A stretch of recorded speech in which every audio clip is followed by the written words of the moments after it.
Okay, so step one for overcoming or reducing fear is what I call breathing and anchoring, and this is really how we're going to use our body physically to reduce the level of fear. So there's a few steps basically, and this is tool one. And this is involving how to stand, how to breathe.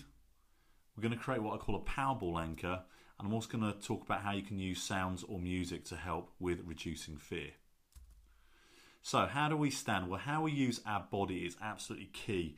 It's one of the core three elements of forming an emotion, and it's body, focus and language. And body is always the first place we start because that's the quickest thing to change. So how do we stand? Well, any confident person, you know how they stand. They've got their feet shoulder width apart. They stand upright with their shoulders back. They distribute their weight evenly between the 2 feet.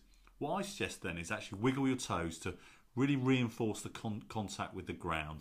And imagine roots coming out of the ground and holding your legs really solid and firm and connecting you to the earth. That's how to stand. Now, how do we breathe? When people are in fear, what we tend to do is we tend to pant very shallow and very fast, very high up in our chest, in and out very quick, almost like this. That would be an extreme fear or panic attack, is how people would breathe like that. Now, we need to change our breathing, so we don't want to breathe like that.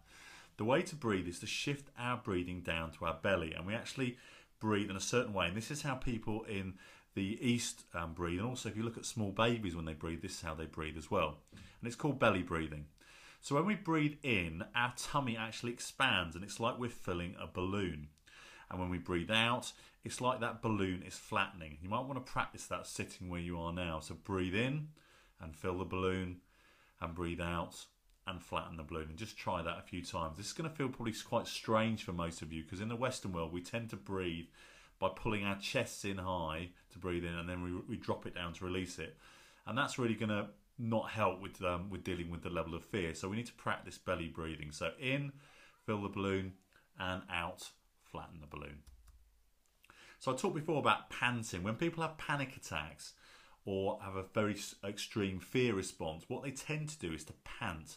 And they'll either do that in and out through just their nose, or they might go in and out just through their mouth. So it'll be something like in through the nose, or the mouth might be. So what we need to do is to make sure that we engage both the nose and the mouth when we're breathing, and that will help us stay much calmer. So we want to think about a circular motion. So in this case, the diagram shows breathing in through the nose and then circling it out and breathing out through the mouth. If you feel more comfortable doing it the other way, so in through the mouth and out through the nose, that's fine, but just make sure you engage both the nose and the mouth when breathing in a nice circular motion. And then the last bit is what I call anchoring. So what I want you to do is to think about a time where you felt really confident and really strong, really sure of yourself. Think about what that time is now.